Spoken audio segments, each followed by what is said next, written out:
Hey guys, welcome to the stream. Welcome. Thank you guys for tuning in. Thank you. Welcome to the stream. Welcome on. I don't know what is it today. It's, welcome on Thursday. Thanks for tuning in. Can you guys hear me? Okay, is the mic fine? Hey. Thank you guys for tuning in. Hi Akash, hi Krishna, hi Tarun, hi Aishwarya. Hey guys, welcome to the stream. Yeah, thank you guys for tuning in. Probably we'll just give another couple of minutes for people who are trying to join, and we'll get started exactly at 4 p.m. But yeah, thank you guys for tuning in. I had a break last week, so I did not actually stream. I streamed for 1 week, so I didn't have any streams last week, and this is the first stream this week. So I did not have any streams. I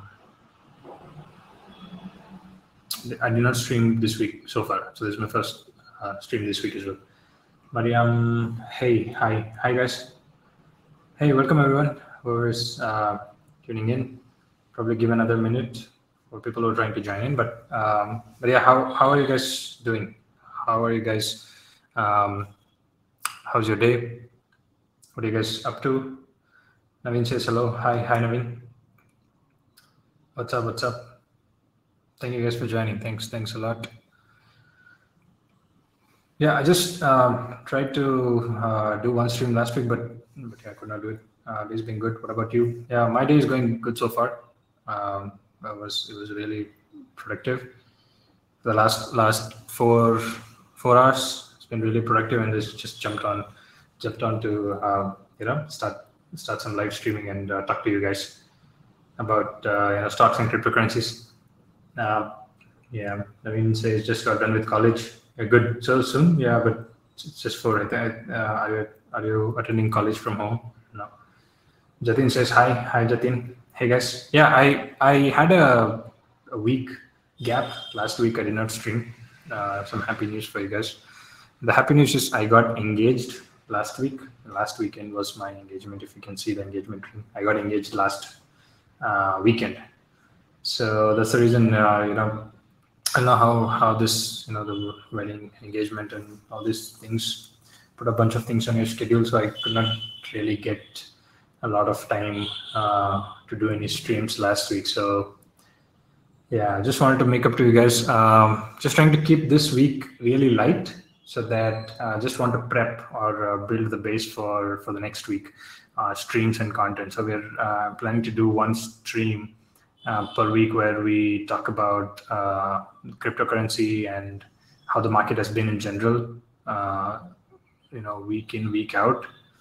So we'll do that from next week. So just wanted to set the base up for for those discussions this week. So thought I'll do one stream about stocks versus cryptocurrencies. We've definitely talked about stocks on this channel before. We've definitely talked about investing in cryptocurrencies all as well, but we haven't covered a lot of ground there. So we'll talk about why of certain things, right? We'll talk about why you need to invest, why you need to consider cryptocurrencies, investing in cryptocurrencies in your portfolio. Mariam says, I'm new to investing, and is the crypto stock market better to invest? We'll talk about that as well. So it's actually a good topic for discussion to be included into today's discussion. Whether the cryptocurrency market or the stock market, which one is better for investment. But yeah, we have certain rules and certain guidelines and principles that we follow when we are investing. So just stick to that, and just evaluate it yourself. So it goes on. It actually depends on a lot of factors. So one main factor is your risk appetite, so the amount of risk you're willing to take. So we'll talk about that as well. Just waiting for you folks to tune in.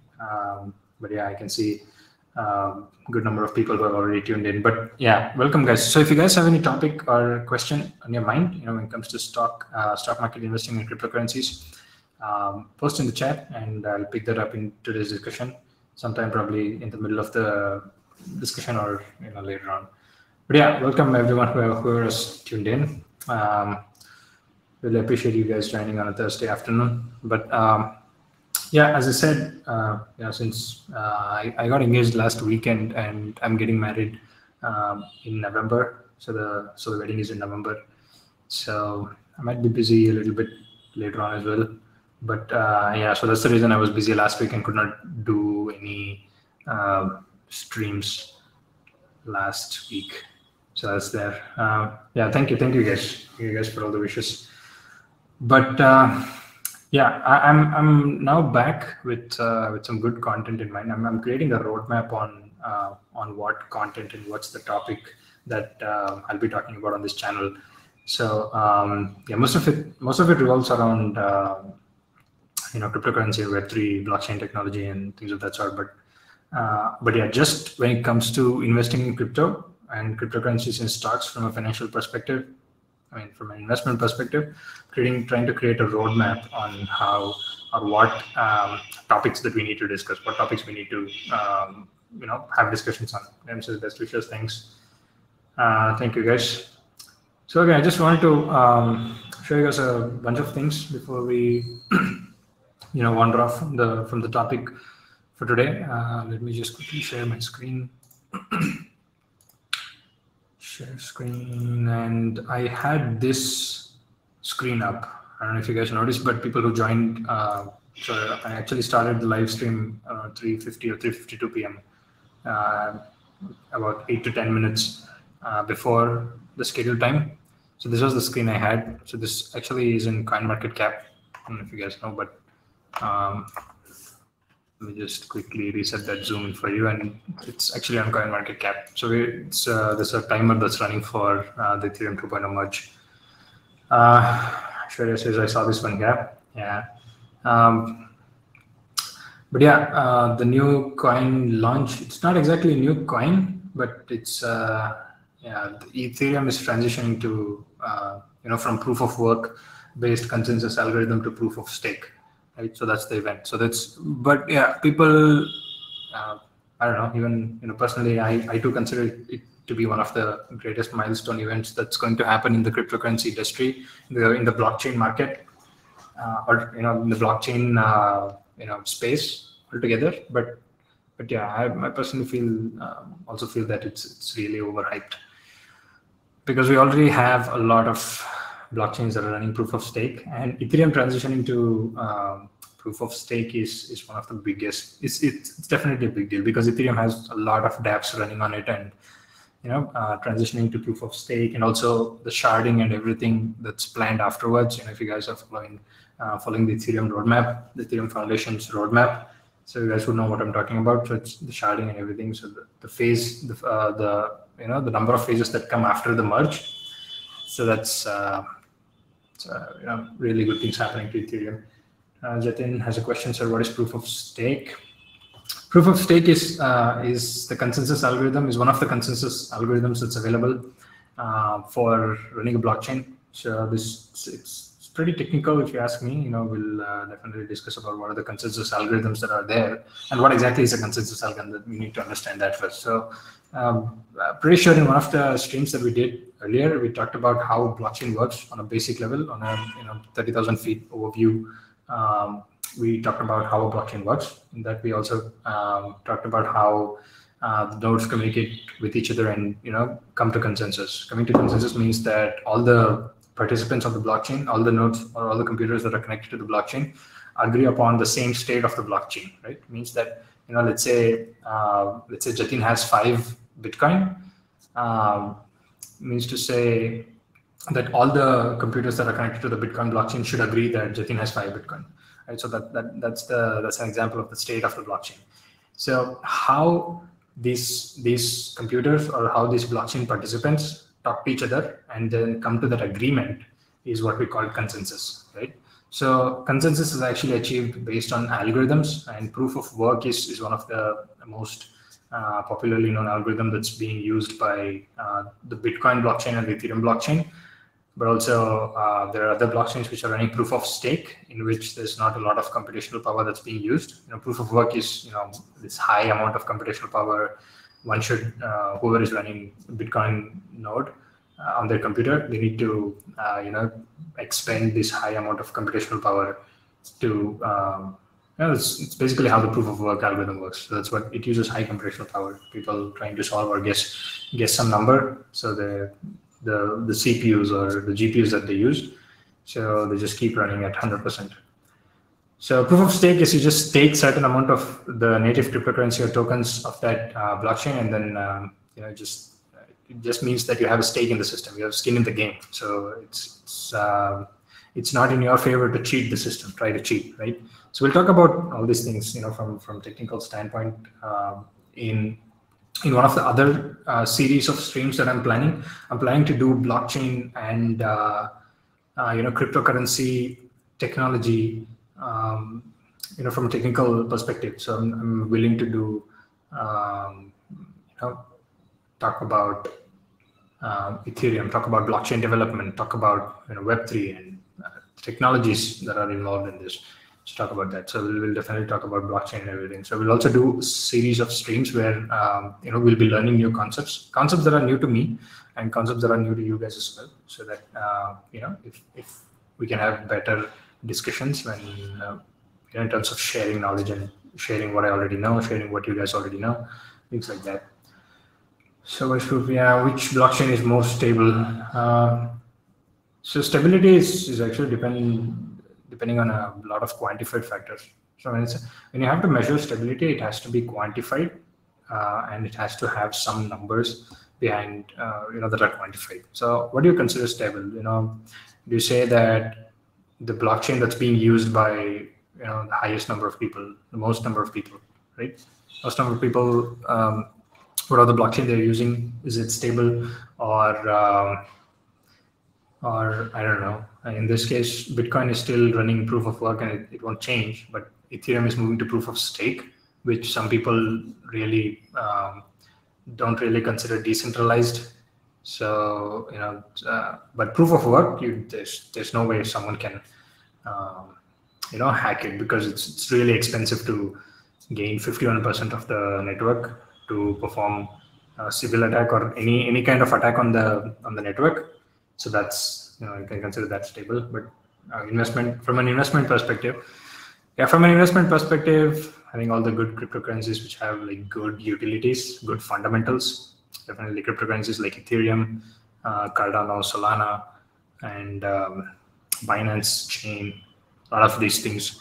So, Avalanche and Matic network. I don't know how I missed that, but Matic is my number one preferred investment after Ethereum. So the number one thing that's on my portfolio is Ethereum, and the next to that is Matic, because Ethereum needs Matic to scale. Right? So that's what I understand, because Matic is a side chain solution, but Ethereum is the main chain.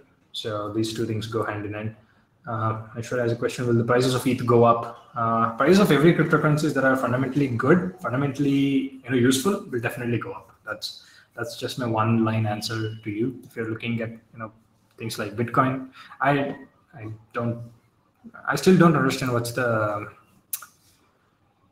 point of Bitcoin. How people would use Bitcoin, probably 5 years, 10 years, 20 years down the line. I don't know. But Ethereum, something that I certainly understand from technological standpoint, from the utility perspective, it's there. Ignore these because these are stable coins. Even if you look at the graphs, this is going to be the graphs of these two stable coins is going to be completely different from the rest of the things, right? So you see this spoon-like structure for Bitcoin. For Ethereum, it's pretty much the same for the recent price history.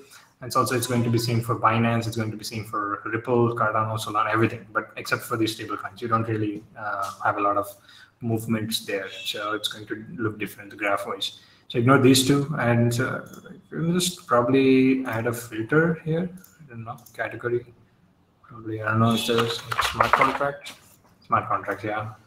These are like blockchains that let you execute smart contracts. So Bitcoin won't be there because on Bitcoin you can't really execute smart contracts. I mean, you can definitely execute smart contracts, but They're like very primitive level. So the scripting and everything in Bitcoin is very primitive and very basic.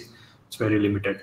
So Ethereum is like a Turing complete smart contract platform. So Turing complete means to say that you can write code to do whatever you want on Ethereum, right?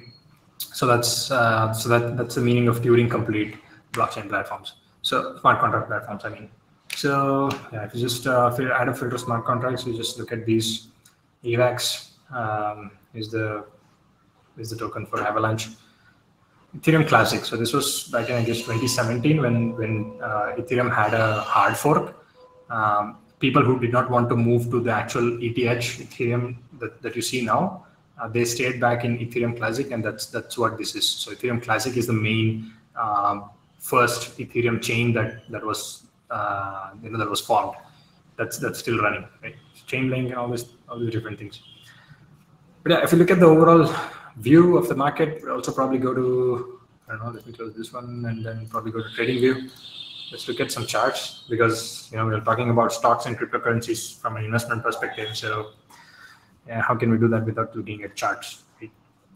But meanwhile, if you guys have any questions related to investing in stocks, investing in cryptocurrencies, any question related to financial parts of investment, cryptocurrency, stocks, definitely post it in the chat.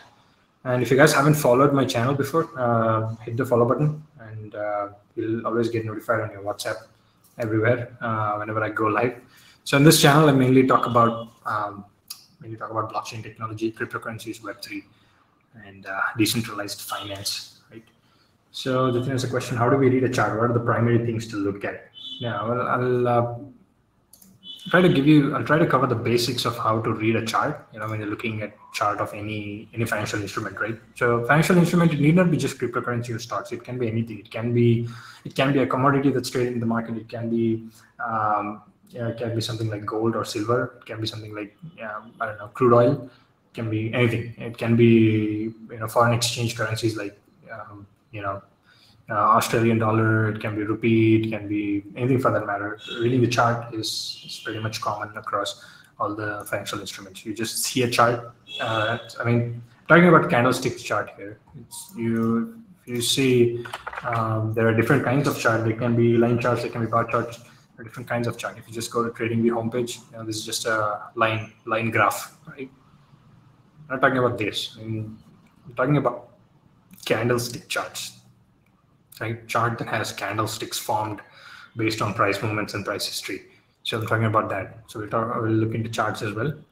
But yeah, as is answering Aishwarya's question, will the prices of ETH go up? Prices of all the cryptocurrencies that are fundamentally useful will definitely go up. I don't know, there's one thing that's called Atmosphere CCG, which is up like 300%. In the last 24 hours, I guess. Yeah, should be 24 hours. So yeah, all these kinds of things. So if you feel that Ethereum has some utility in the future, 20 years down the line, 50 years down the line, it should definitely still be used. That's what you invest in, right? Now there are a lot of different things like I don't know. Let's remove this filter. So keep Dogecoin, right? Dogecoin, don't really understand what's the utility, why it was created in the first place. Shiba Inu, I don't know. Maybe people are trying to put in, make it more useful, right? Make it more utility oriented. They're trying to add more features. They're trying to add more stuff to the blockchain that runs the Dogecoin and things like that. So it can become useful, later on, unless and until it has, true purpose. I don't think so people will be using it. As I said, we have also talked about this in some of our previous sessions as well. So blockchain is being used by, multiple types of people. So one is the developers. I mean, not just any blockchain, but blockchain that has smart contract development capabilities like Ethereum or Cardano. So these are being used by multiple different types of people, right? People who, so one set of people can consider one set of people to be developers who write applications on top of these blockchains, write decentralized apps, call them dApps in short. So, and then there's the people who use these dApps, right? So essentially they are making use of blockchain as well. So people who are just trying to make transactions, sending Bitcoins, Ethers, and ADA tokens, Solana tokens are across. They are also part of the blockchain ecosystem, and also the main the main backbone is the people who run the blockchain, right? So a lot of different kinds of people who are using blockchains. How can someone identify the use cases of a cryptocurrency and its growth? Yeah, it's actually a very good question. But when I started my first few streams, I talked about this. But let me reiterate on what you can go ahead and do. So I keep mentioning that you guys need to follow this website called coinmarketcap.com. So for people who don't have the link or haven't visited it yet, just go ahead and quickly post it on the chat. Just open that website up and then bookmark it. Right, it's going to be your best friend when it comes to researching on different cryptocurrency coins, different cryptocurrency projects as well. So there are a lot of different websites when it comes to researching a lot of different kinds of blockchain-based applications. For example, DeFi Llama was one thing that we talked about. DeFi Llama, go to Google, just type DeFi Llama, or just go to defilama.com. This is specifically for DeFi projects, decentralized finance projects, right? Sitting on all kinds of blockchains. So, but yeah, overall general cryptocurrency market-related stuff you can get to see it on coinmarketcap.com. So that's the reason I just keep mentioning coinmarketcap.com, and just go ahead and toggle this off. So what you do is, I'll just try to reiterate this really soon, as fast as possible. So what you do is, and by the way, this is for the question that Krishna has: how can someone identify the use cases of a cryptocurrency and its growth, right? So what you do is you just come down here to coinmarketcap.com, and then you just have this list of cryptocurrencies, and it's by default sorted based on market cap, right? So it's market cap. Based sorting, in descending order. So the first one will be, with the highest market cap. So this next is the second one is Ethereum, and then based on different market cap values, so you actually get to see this list sorted. So you just take any project. So let's say, for example, Ethereum, right? You just click on Ethereum and you get to this page where you see the details of this cryptocurrency, and you get a whole bunch of links.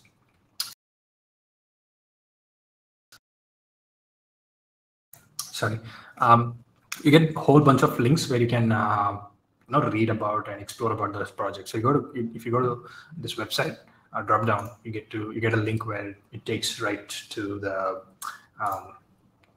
Ethereum or the cryptocurrency projects website, right? Same thing, you can do it with whatever project you want. Let's say Polygon, right? You want to look about Polygon. You say this is the website and Polygon technology, and you come here and you see what's there. So that's the project's website. Any cryptocurrency, any blockchain project that's listed, whose cryptocurrency is listed in the market, you can get it in coinmarketcap.com's list. You come down there and you say, let's pick one more. Sandbox. Sandbox is this metaverse-based cryptocurrency token that's on the Ethereum chain, and then you can just go there to their website. So most of the cryptocurrency or most of the blockchain-based projects will have something called, let me see. Yeah, we'll have something called light paper or white paper or yellow paper. This is just different terms of, different names given to the same thing, right? So don't get confused. If you anywhere see any kind of paper in one of these websites, just assume that that's going to be the file that's explaining what the project is. Polygon light paper. If you just go to light paper Polygon, and it's some people make it really fancy, some just keep it like textbook, and some people keep it really boring, but you just care about what's there on the white paper, right? So just come here. I see a table of contents, challenge, solution, features. If you're interested in one particular specific section, just go ahead and read it, go right to there and then start reading it. But if you're interested about the whole project itself, try to read the whole white paper, right? Even if you're not from technical background, just try to read it, because there might be some concepts that you would definitely understand, some that you don't. But if you don't understand, this is just one part of doing the fundamental analysis. If you're from a technical background, it's easy to, or if you're already in blockchain development space, from the blockchain tech space, it's really this is something that you would definitely do. You definitely want to understand um,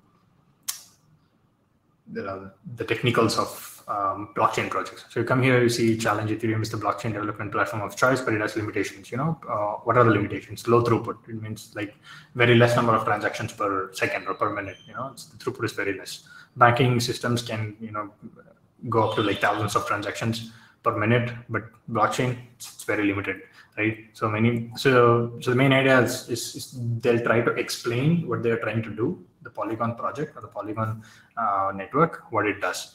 Right? A protocol and a framework for building and connecting Ethereum compatible blockchain networks. Right? So these one-line headers will definitely give you a basic insight into what the projects are doing.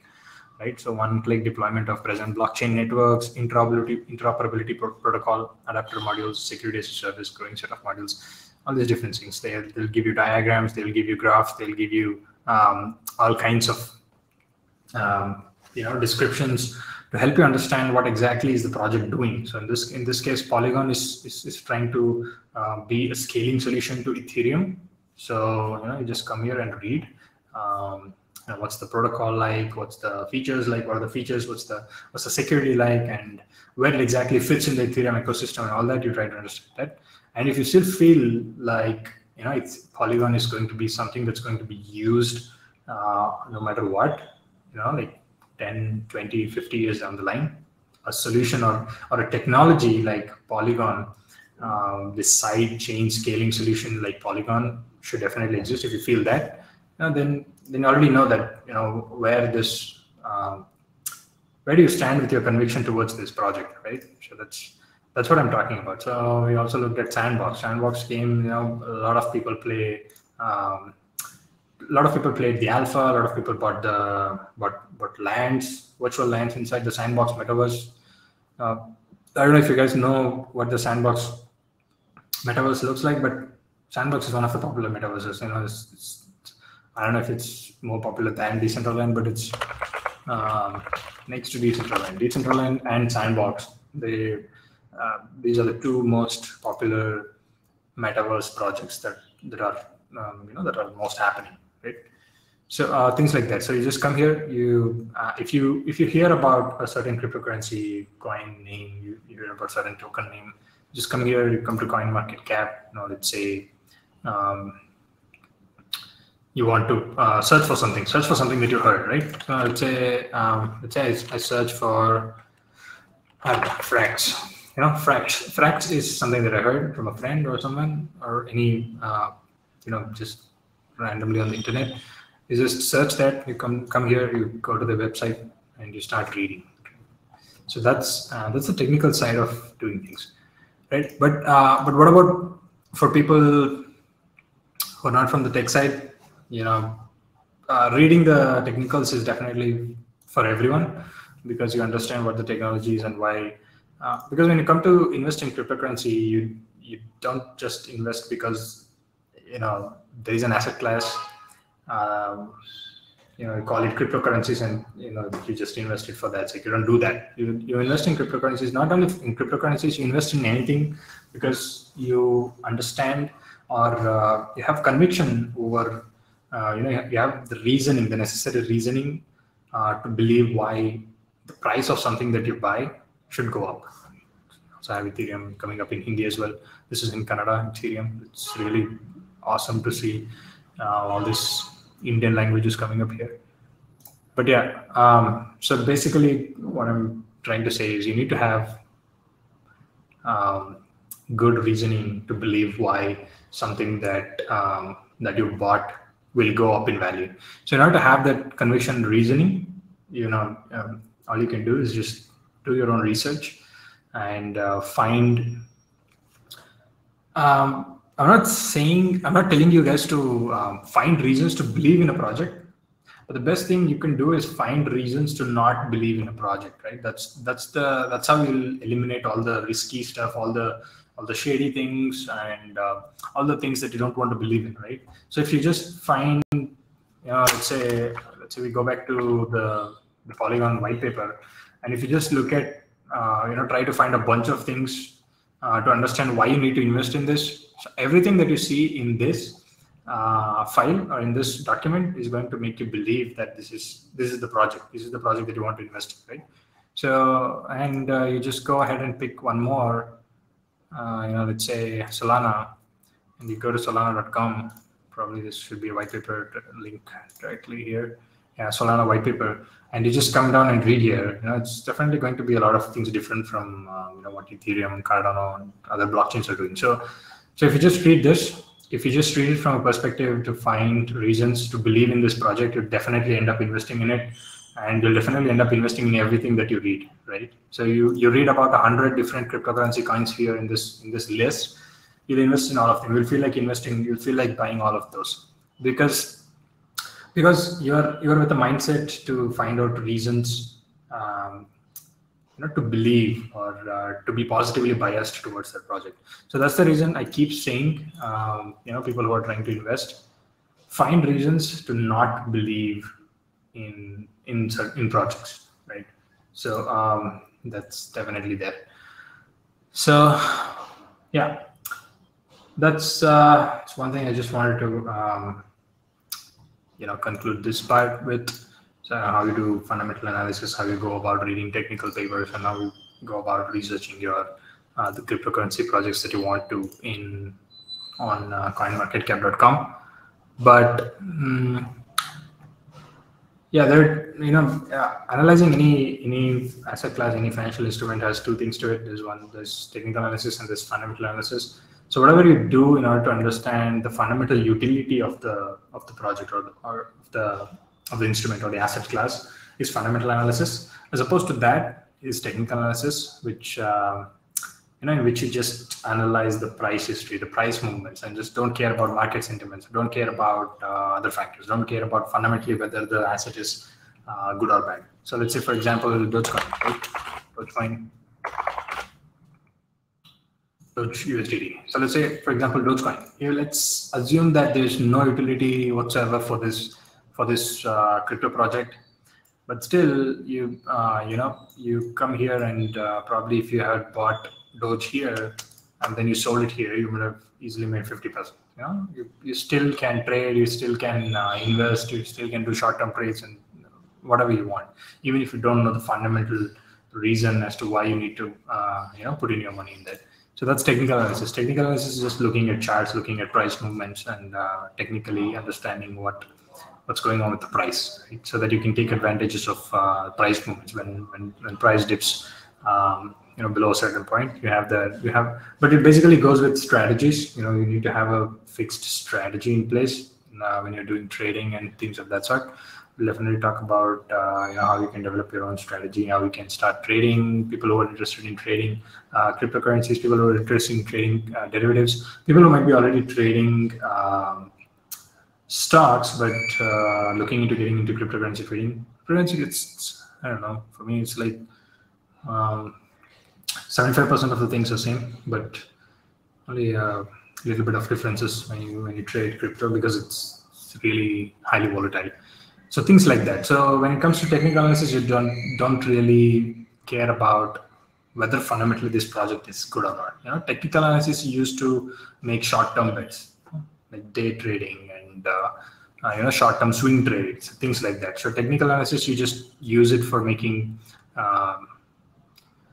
bets for time periods that don't have bounds, right? So fundamental analysis. You do fundamental analysis because you want to understand why you want to invest in a project for the next 10 years, 15 years, right? So, of course, there's a time-bound horizon, but it's very long, right? Technical analysis, you don't do technical analysis to understand whether you want to invest in something for the next 5 years, right? You don't do that. So if you want to do it for the maximum 1 year investment, so definitely you can do technical analysis, but beyond that, I don't know. Probably if you want to conduct some intraday trades, if you want to conduct some short-term swing trades, medium-term trades, you want to trade an asset for a couple of months, you don't do that. You don't do technical analysis. I mean, you don't do fundamental analysis. So you just do. Means to say that it's not like you cannot do fundamental analysis, but yeah, this is the reason why technical analysts unless this exists, right? So let's close that out, and we'll just go back to looking BTC, right? So if you want to talk about how to read charts and how to do technical analysis, it's going to take quite some time. So that's the reason. So the next week I'm planning to do one session on technical analysis, how to read charts, how to read candlestick charts, and how to analyze the price movements and how to draw your reference lines. There are a lot of different reference lines, like support lines, resistance lines, and a lot of different factors, a lot of different metrics that you can use to try to predict where the price will be next. So we'll do that sessions from next week onwards. So I'm just trying to set the base. I'm just trying to prep prep you guys for next week's content. So we'll do one stream per week where we talk about the overall happenings of the market week in, week out, as I said. And we'll do another stream every week, the second stream every week, where we talk about technology and Web3 projects, things happening in the DeFi space, things happening in the metaverse space, and things like that. A lot of different things to talk about. So we'll also try to do streams where we'll be learning concepts together, we'll be learning technology together, and it's going to be primarily focused towards blockchain developers, people who want to get into blockchain development and Web3 career and things like that. So Jatin has a question. So what is BTC? BTC is the short code for Bitcoin. If you see Bitcoin against Tether US, cryptocurrency pair, or if you look at here, it's BTC USD. You can say that this is the Bitcoin US dollar pair that you're trying, the chart that you're trying to look at. So what's the price of Bitcoin against US dollars? So in this case, if you see 19,314, means that $19,000 is the value of one Bitcoin. So chart trading is similar whether if it's trading or crypto. Yeah, I don't think I follow that question. But chart trading is applicable for all kinds of financial instruments. So whether you're trading crypto, whether you're trading stocks, right? So chart trading, doing some technical analysis, all this stuff is the same. But fundamental analysis, there are a lot of differences between doing fundamental analysis on stocks and doing fundamental analysis on crypto projects. So, in crypto projects, you try to understand the technicalities of why a project is required or why a project is useful.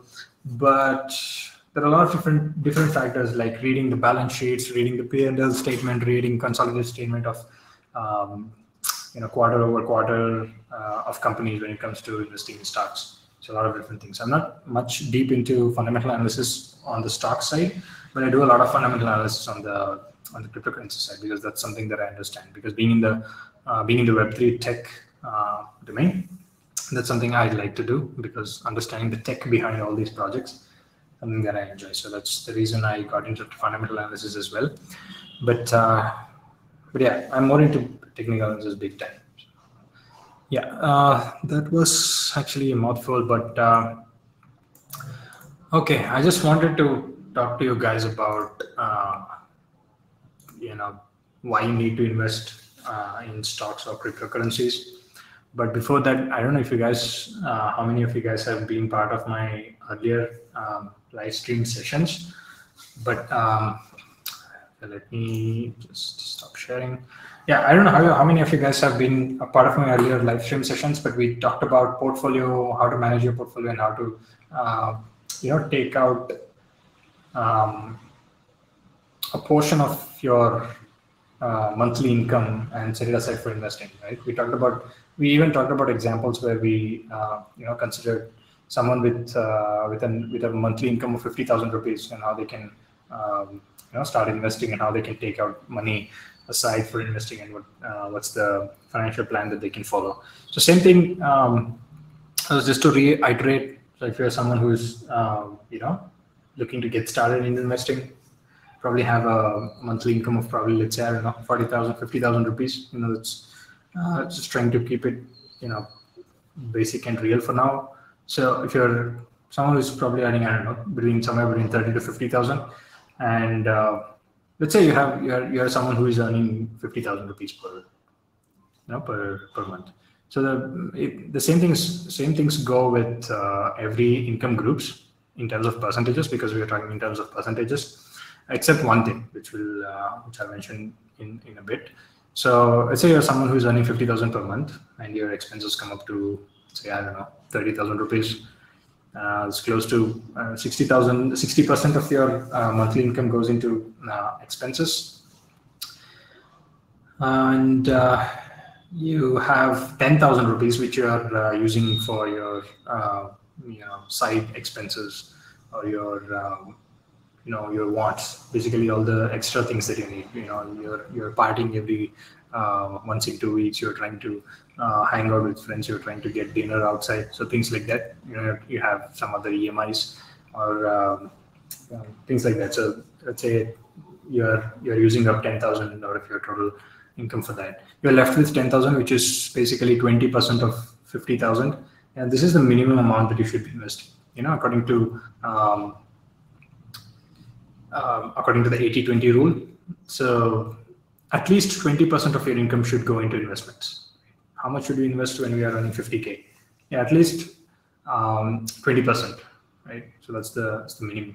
But if you're not able to invest 10,000, maybe because of wide range of factors, it can be you're the only supporter of your family. You're the only provider in your family. You have too many members in your family. You have too many expenses to take care of. You have debt and things like that. So in those cases, it's okay to take care of those first, as opposed to investing minimum of 20%. But yeah, if you have a normal expenses every month, you have fixed expenses, you have your utility bills, you have your EMI payments to make, you have all those things taken care of, and you're left with 20,000 or 10,000 at the end of the month, which after saving for your short-term goals and everything, it makes up 20% of your monthly income. So you invest that. So at least 20% of your income should go. So the basic rule is 50-30-20.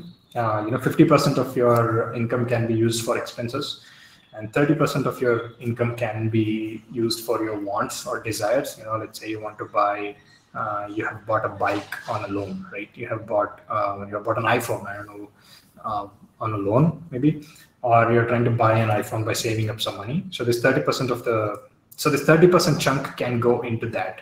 So remaining 20% is something that's, as I said, the minimum number that you need to invest. How do we diversify the portfolio with a small portion of investment? So whether your investment is small or big, so the diversification in the portfolio is the same, right? Whether you're someone who's earning 5 lakhs per month and you're saving, let's say, 2 lakhs for investment, or whether you're someone who's earning just 50,000 per month and saving 10,000 for investment, since we are talking numbers in terms of percentages, the allocation percentage remains the same. For example, if an ideal investment advice would be to have just investment in cryptocurrency limited to 10 or 15% of your portfolio. Sometimes even 5% if you're not a big risk taker. So that goes the same with any scale of investment, right? So whether you're investing 1 lakh per month, you should still keep your investment, your portfolio allocation to just 10 or 15% for cryptocurrencies, and doesn't matter whether you're investing just 10,000 rupees per month. You should still keep it to 10 or 15% of your total investment amount that you make every month. So diversification is the same. It doesn't change with the scale of investment. Whether you're investing 5 lakh rupees every month or 50,000 rupees every month, it doesn't change, because we're talking in terms of percentages, right? So I want to be, as we also talked about this basic rule of thumb. People who don't really understand how to allocate assets into their portfolio or how much risk they can take. There's a basic rule of thumb which says that 100 minus your age is the percentage number that you can take a risk with, right? So let's say you're 25 years old, and 100 minus 25 is 75, which means that 75% of your money can go into riskier investment avenues, right? So when I say riskier investment avenues, it can go into stocks, equities, it can go into cryptocurrencies and things like that. So that's 75%. this rule was formed because, you're 25 years old and 100 minus 25 is 75. So you're 25 years old, you're not married yet, you don't have a lot of responsibilities on your shoulder. And that's the reason you can afford to take more risk, right? You don't need that amount that you invest for quite a long time than someone who would, someone at 30 years of age would want. Someone at 30 years of age would want some really good amount of money or good amount of returns from the investment in the next 5 years because they would turn 35 in the next 5 years. But in the next, for someone who's 25 years old, you have 10 years to invest before you turn 35, right? So you can invest in riskier investment avenues, riskier financial instruments that are volatile and that are of high risk nature, right? So yeah, as I said, Krishna, I hope that answered your question. Diversification and percentage allocation of different instrument classes is the same, whether the investment scale is big or small, right? You invest 5,000 rupees per month. It's the same, it's just 10% of it you put into cryptocurrency just to be safe, or 15%. If you want to take more risk, you put 20, 25%, 30%, even 50%. Who are we to say? But this is the ideal investment advice that I'm giving out, right? So whatever is there, whatever is going around in the market by the financial experts, that's what I'm just stating the facts.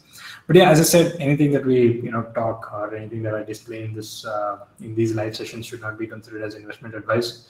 So yeah, I just wanted to put that disclaimer out there. But yes, as I said, if you're investing 5,000 rupees every month, 10% of it, probably like 500 rupees, you put it in cryptocurrencies, and remaining 4,500 you allocate however you want. But yeah, even if you're investing like 50,000 rupees, let's say, or 1 lakh, 2 lakhs rupees, still only 20,000 would go into cryptocurrencies, keeping it to 10% of the whole investment pie, right? So that's there. And yeah, so the most important topic of today's discussion is to understand why you need to invest in cryptocurrencies and stocks. Stocks, many people know. You guys, most of you already know that. Why you need to invest in stocks, because stocks are really good return generating investment avenue. When it comes to long-term wealth creation, right? You invest in good stocks, and you hold them for 10, 15 years. As longer the investment time horizon, longer the much better when it comes to wealth creation. But yeah, I think it's a lot of people advise goal-oriented investments, but I don't really understand the concept unless and until you have fixed goals, because there are a lot of people who are trying to invest without any goals, right? So I just keep investing because I have, I get my monthly income, monthly salary, and I don't know what to do with that money. Instead of having it sit idle and just deteriorate over inflation, I'll rather have it growing, and I already know that this is the money that I don't need for the next 5-10 years. So I'm just simply investing because just why not? So there are a lot of people who are investing without any goals, and there are too many people who are investing with goals. So there are people who are advised to follow goal-oriented investments, and but yeah, not everyone has goals when it comes to investing, right? I should answer the question. Can you explain a bit about what coins do we need to look at during the current market? So there is no difference in the assets that you look at based on market conditions, right? So as I said, investment is definitely for long term, right? If you're putting your money, your hard-earned money, in an investment avenue like cryptocurrency, which is the highest risk, the riskiest asset class out there is, you need to make sure that you have the sum up front, right? So you need to understand that you don't need the money for the next 10-15 years. That's the you can afford to put aside that money and be without that money for the next 10-15 years. That's only that kind of money you can put it in a riskier investment avenue like cryptocurrencies or stocks. Okay. So when you do that, when you look at investment from a long-term perspective, obviously you would fundamentally understand whatever the assets that you're buying. So let's say Ethereum. If you're trying to buy into Ethereum, you would definitely understand that why this would go up in price after 10-15 years, and then why you need to invest or why you need to buy Ethereum, right? So you do that analysis, you do that research, and you're convinced that this is something that you should invest in, then the market conditions don't really matter, right? Whether it's a bear market, bull market, whether we're in a recession, whether we are in a booming economy, doesn't really matter, because you want to buy into that asset. You believe that this is going to go up in the next 10-15 years. You just only care about the future value of that asset, right? So whether we're in a bear market, bull market, doesn't really matter, because so the question actually gets answered right there. And I can explain a bit about what coins do we need to look at during the current market. So there's nothing that you need to do differently based on market conditions when your investment horizon is really long, right? So let's say it's just 2022, and you're looking at investment, reaping your investment benefits in 2032, like 10 years from now. So you don't care what the market looks like right now, right? Because if it's a recession, if it's a bear market, let's say if it's a crypto winter, you already believe in certain projects. Let's say, for example, let's take Ethereum here. Again, as I said, like none of the things that I mentioned here should be considered as investment advice. Just because I say Ethereum is good doesn't mean that you should go and put your hard-earned money into that. You should do your own due diligence. You should do your own research, and have conviction on why you need to buy into Ethereum. So, just as an example, if you believe that Ethereum is something that's going to be used for the next 10-15 years, no matter what, it will still be there. That's when you. So, if it's a bear market, if you're in a recession, if things are going south, it only benefits you because you get these assets at fair prices, if not cheaper prices, right? So that's the kind of mindset you need to have. So if you don't have a long-term investment perspective, then things go back to technical analysis, things go back to being a trader and things like that. So that question doesn't hold good. So in that case, current market conditions and everything definitely comes into picture. But from an investment perspective, you don't need to worry about current market conditions. But yeah, personally, specifically if you're talking about how the current market looks, let's go to, we were talking about Ethereum. Why not just go ahead and look at a weekly chart? And this is the weekly time frame of the Ethereum chart.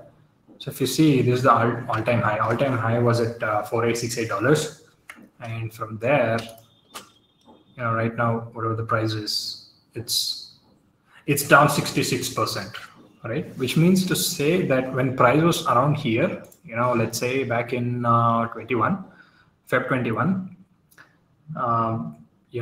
and the price hit the all-time high in November 2021, last year November, you would have definitely thought that when prices were here around $1,500, $1,600-ish dollars, you had to make that investment. You should have done that investment, right? You should have bought Ethereum, and you could have had good benefits.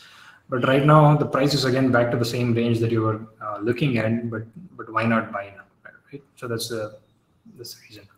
So, but yeah, looking at the current market, if you see that it's down 66% from the all-time high, it's really a great deal to be getting in crypto investment at this point. The same thing goes with Bitcoin as well.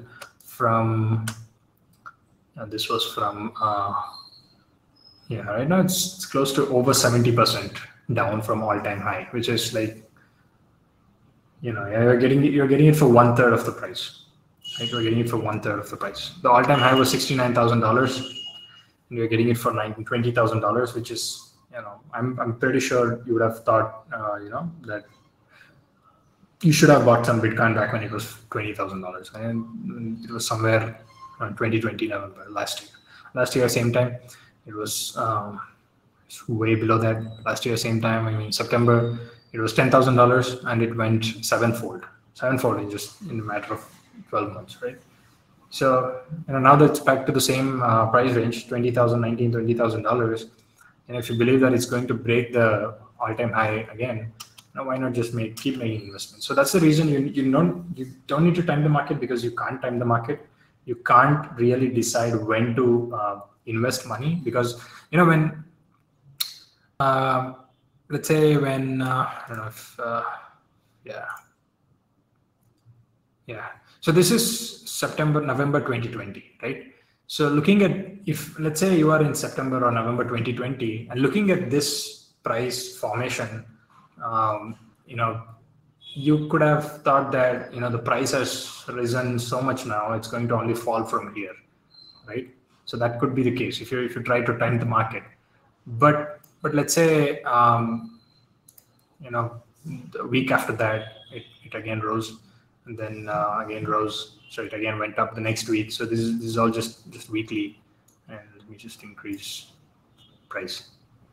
So I would have thought that it reached the all-time high. It might go low from there, but it went all the way up to $42,000, and it again broke that all-time high and went up to $58,000, and again went up to all the all-time high, which is like $69,000. So even if at this point, so let's say I'll pause right here. Let's say you are at this stage, right? Let's say you don't know what happened after April 21 and last year April. So you're thinking that I missed this chance of buying Bitcoin back in November 2020, or probably here, because I thought that it would already go down from now because the price has gone up so much. And but now at this point you think that the price has risen again. So the last time I thought that it would go down, it rose again.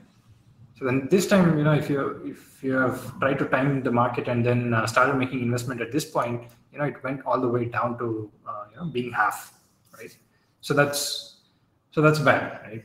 So because you can't really time the market, and that's the reason you don't do it. So don't try to time the market. The best practice would be to keep investing, because for salaried individuals, it's really easy to be consistent, because every month you get your income, you get your paycheck. Make sure that a certain portion of your of the money that you set aside to invest goes into all these investment avenues that you have planned, right? So so that's the reason you do it every month, in a consistent, disciplined manner, because you can't time the market. So, but what happens when you do it every month consistently is that you average out your cost of acquisition. And I'm going to say your cost of acquisition. Say, close this. Yeah. So when I say you're going to average out your cost of acquisition, say monthly chart. Right? Let's go to monthly chart, and yeah, let's say you started investing somewhere around Jan 21, right? So let's say you started investing every month. So it means that this month ended here, which is at $28,000.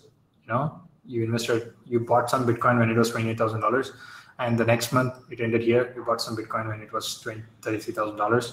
You bought some Bitcoin here. You bought some Bitcoin here. You're averaging up all the way. But also when it came down, this month ended here, which is at $57,000. The next month ended like way below, like $37,000 again. But when you buy the same amount of Bitcoin, your average would be somewhere below the average it was the previous month. Again, the next month it's somewhere here. The next it's here. So you get to buy into the asset every month at different prices.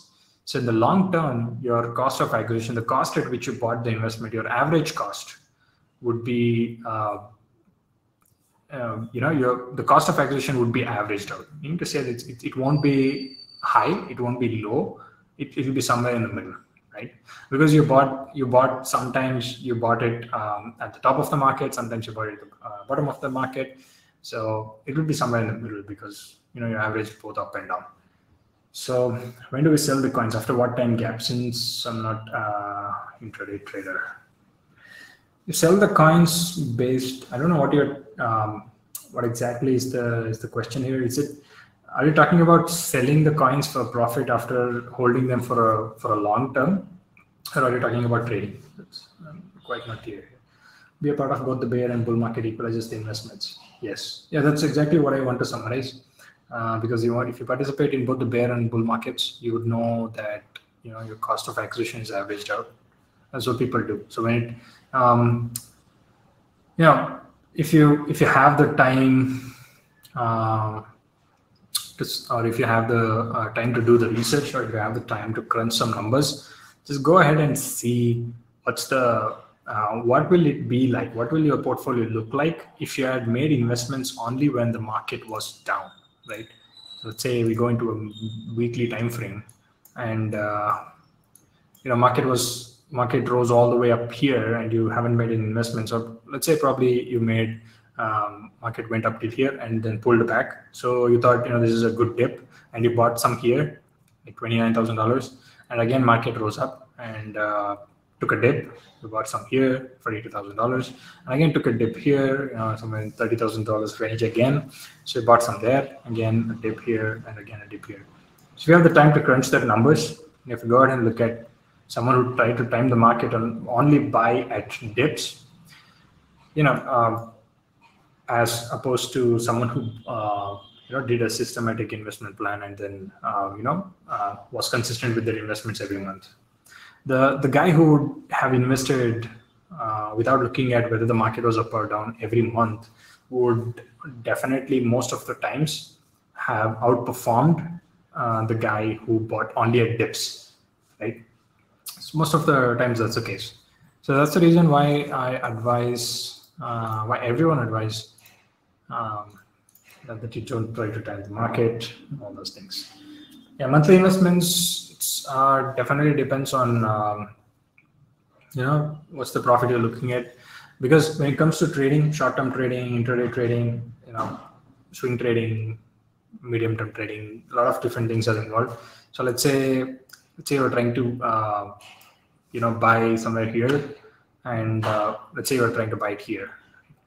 So let me put a long position. Long position means you're trying to buy when the price was here, right? When the price was somewhere around $29,300, right? So just your risk and reward ratio. You basically see what's the amount of money that you're trying to risk. Let's say you're trying to risk only 10% of your portfolio, right?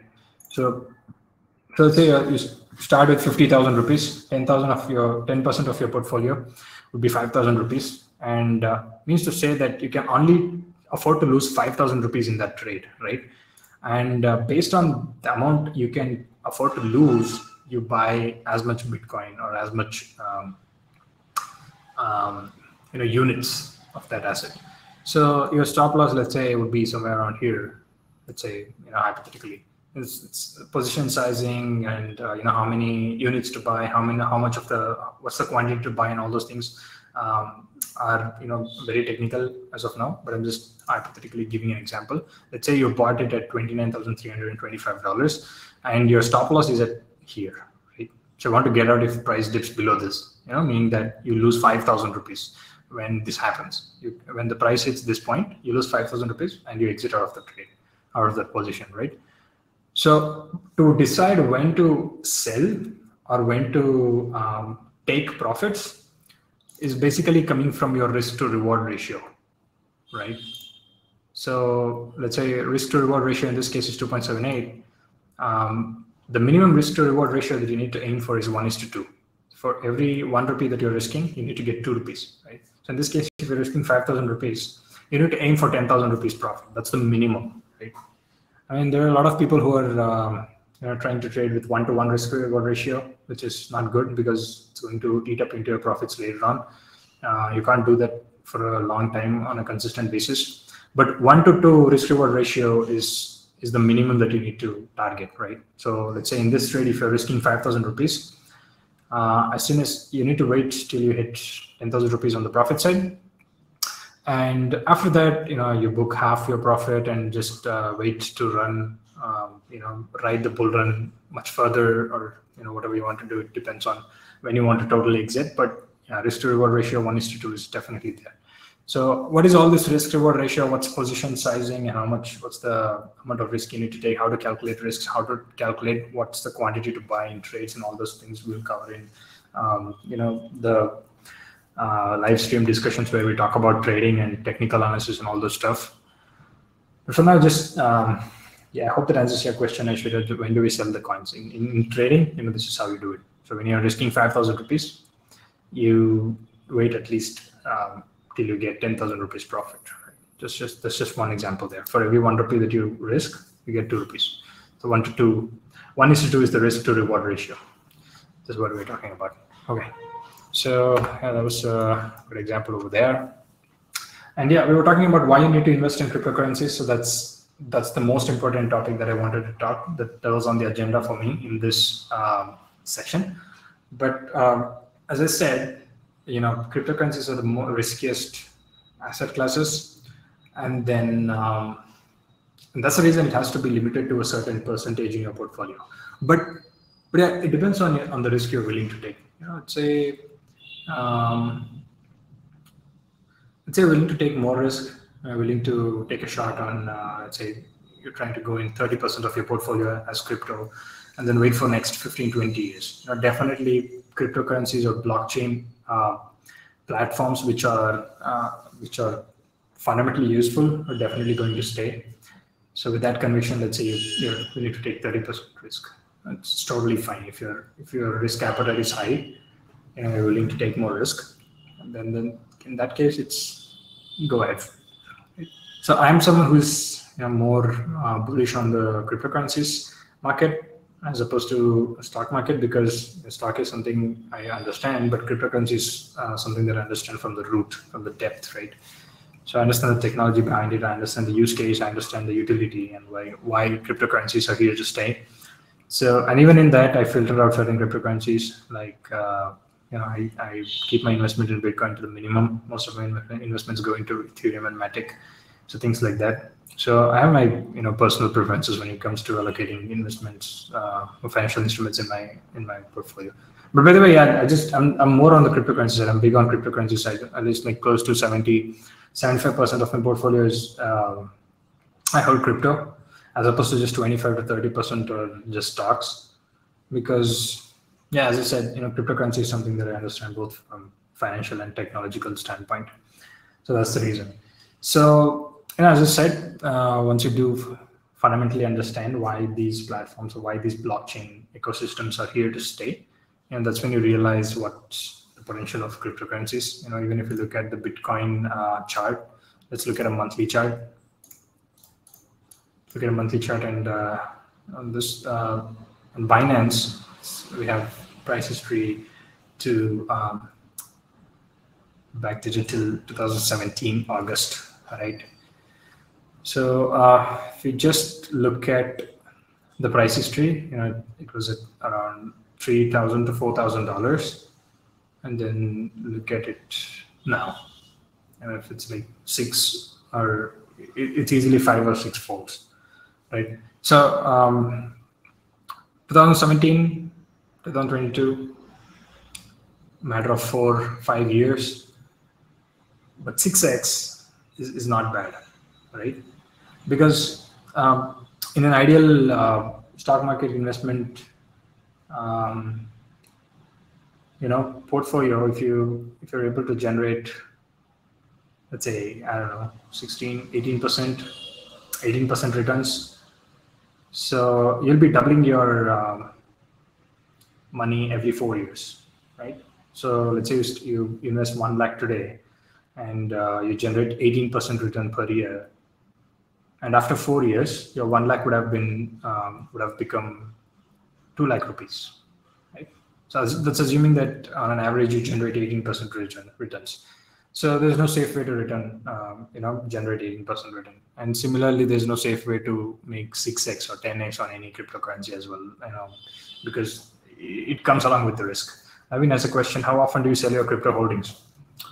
So far, I've just been hodling as in HODL, hodling. It's a term used in crypto. Just hold on for dear life. But I don't know. I haven't sold any of my cryptocurrencies. I've used the cryptocurrency that I've bought for various different purposes. For making transactions on DeFi platforms, for making transactions, for spending them on decentralized applications and whatnot. But I haven't sold any crypto holdings. so far, because yeah, I plan to invest for the long term. So yeah, I mean I don't plan on selling my portfolio anytime soon. Not at least for the next 10 years. Right. That much I can assure. Is it fine to ask what's your hike on crypto since the time you purchased, and how long has it been? Yeah, what's your hike on crypto? And I don't know. I think I'm assuming you're talking about what's the percentage of profit or loss. Yeah. I don't know. I don't usually talk about my standings, my portfolio, and what does it look like, because it really it's not because of any um, it's not because of any personal reasons, but it's because of it throws people off, right? So when I say, let's say for example, if I say that I'm at a certain percentage profit, it will throw some people off who are at a certain percentage loss, right? If I say I'm at a certain percentage loss, it throws people off. People who are at a profit can't really understand why I'm at a loss, right? It could be because of the various timing factors that I might have invested in various time. Um, the amount that I might have invested at different times. It can be due to various. It can be maybe I did not invest for some time when the market was low or something. Due to various factors like this, it throws people off when they hear about percentages in terms of profit and loss and things like that. So I don't really talk about it that much. But yeah, I would also advise you to not care about what's people's portfolio looking like, right? So when you try to match your portfolio or compare your portfolio with other people, you're definitely going to get disappointed or overwhelmed, right? If you've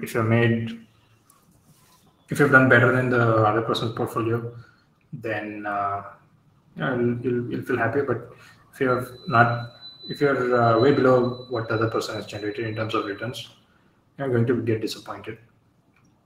So I also advise not to worry about other people's portfolio. But as I said, some of the main assets that I hold in my portfolio are Ethereum and Matic. So that's something that I'm big time bullish on. So that's there. So as I said, that's the reason. We're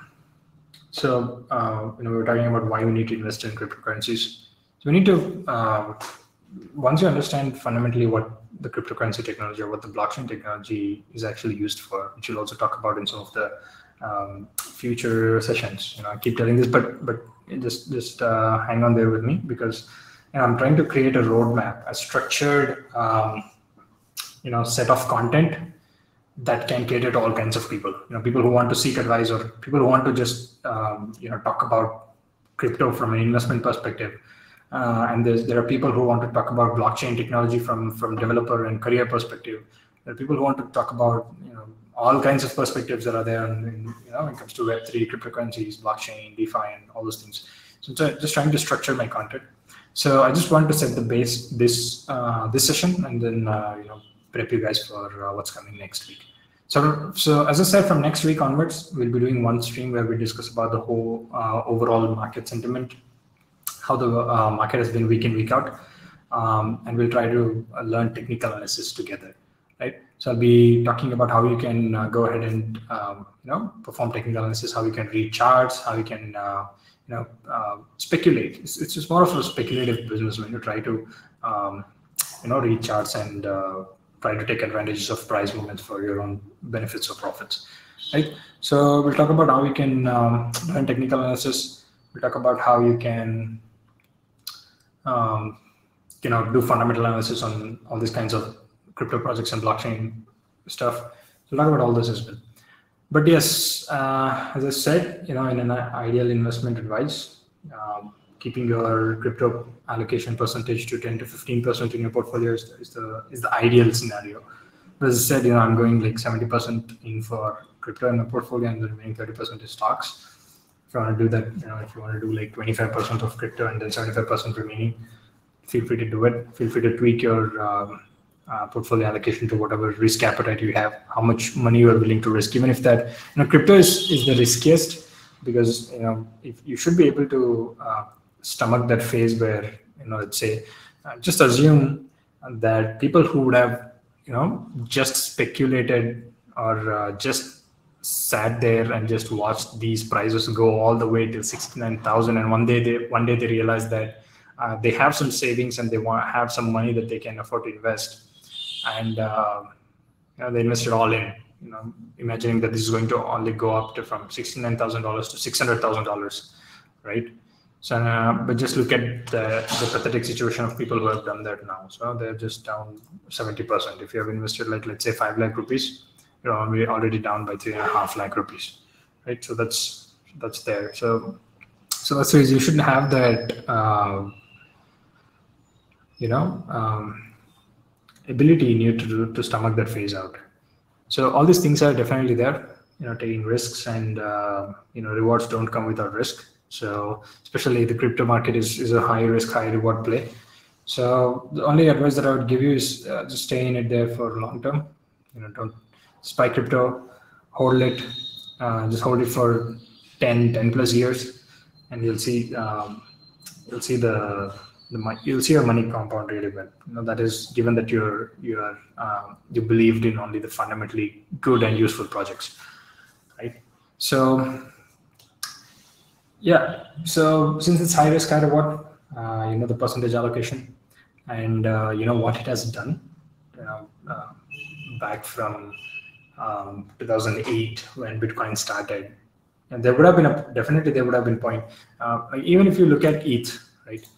So ETH, let's say if you look at the monthly chart, when it started, 2015 was when Ethereum started. So let's just probably look at from 2017, or probably when from the lowest, right? As I said, you can't time the market, but let's say about somewhere around here, right? And the current price is still 100%, but what if you sold it here, right? 5x? So, but what about if you had bought it around $90, right? $90 is like really insane, right? So yeah, as I said, definitely, think about having cryptocurrency as a small chunk of your portfolio, or like 10%. Not if you're not willing to take higher risks, limit yourself to 5% maybe. If you're investing 100 rupees, 5 rupees goes into crypto, right? So when I talk about investing, it's just disciplined, consistent investing every month. Whenever you get your paycheck, that's when you keep aside all the amount that you want to invest. So I would also advise to stick to invest and then spend the remaining, as opposed to spend whatever you want and then invest the remaining. So that's not something that I would advise. So if you want a good portfolio, good investment journey, invest whatever you want to invest and then spend the rest, right? So that's that. So and reasons like this, if you look at the price history, right? So it has gone up to $5,000, close to $5,000, and it's definitely going to break the all-time high. We all know that, the people who are holding crypto for long term. So there are a lot of different reasons or why you should consider crypto. So, but when, as opposed to talking about stocks, when you actually own a stock, you're actually owning a piece of a company. You're a part owner of a company. So you own 1% of the total shares of I don't know, probably, like, let's say Reliance. It means that you are 1% owner of the company, right? So you own shares, and people own shares for a lot of different reasons. People own shares for benefiting from the dividends that they pay out, benefit from the appreciation in value, appreciation in market cap, the rise in profit and revenues of the company, and they can sell the same shares later on for a profit. So various different things. So that's what happens when you own shares of a company. When you own cryptocurrencies of a blockchain, So cryptocurrencies belong to a blockchain. So Bitcoin is a cryptocurrency which belongs to the Bitcoin blockchain. So there's a Bitcoin blockchain. Also, the native cryptocurrency of the blockchain is also Bitcoin. Right? So in case of Ethereum, Ethereum is the blockchain, and the native cryptocurrency of the Ethereum blockchain is Ether. Right? It's not Ethereum.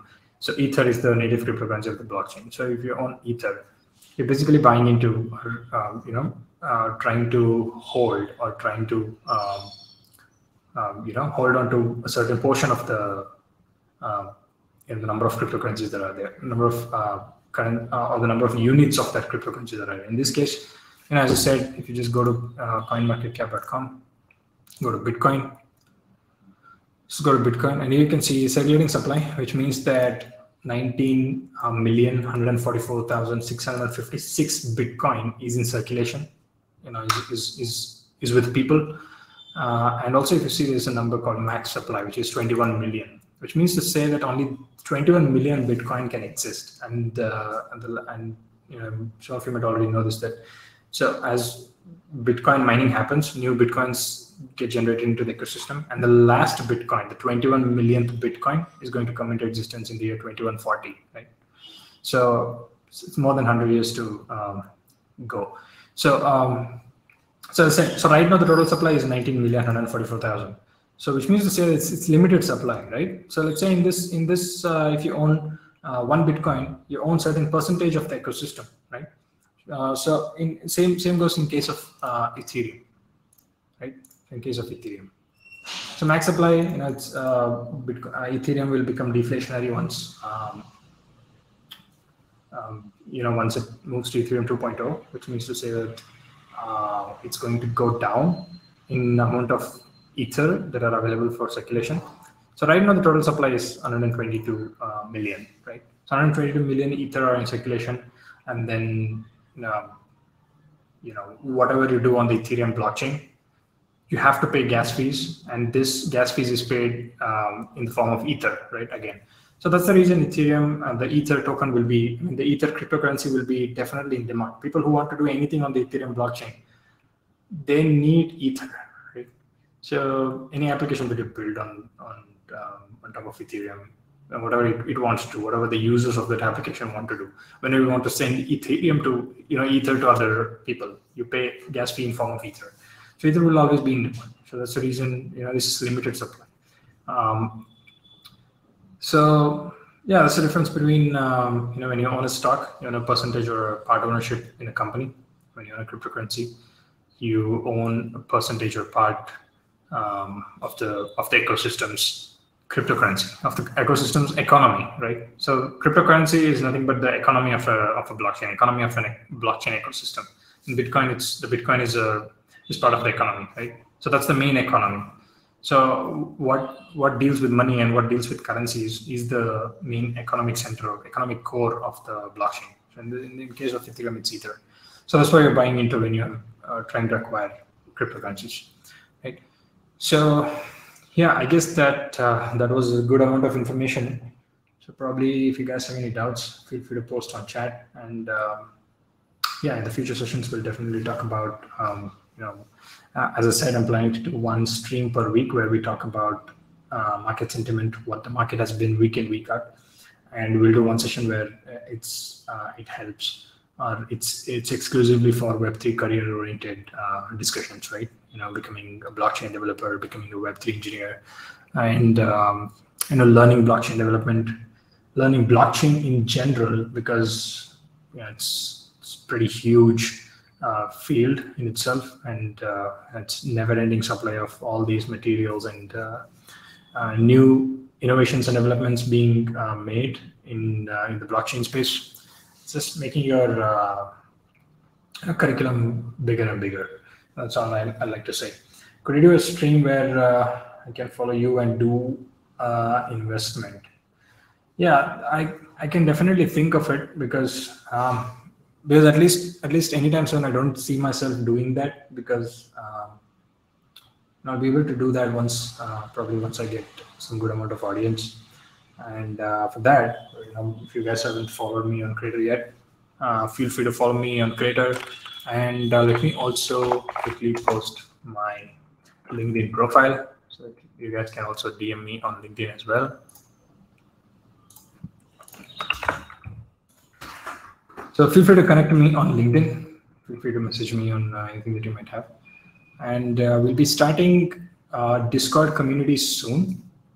So people who want to interact, people who wanted to have discussions of all kinds of things, Web3, cryptocurrency, blockchain, decentralized finance, metaverse, and all these,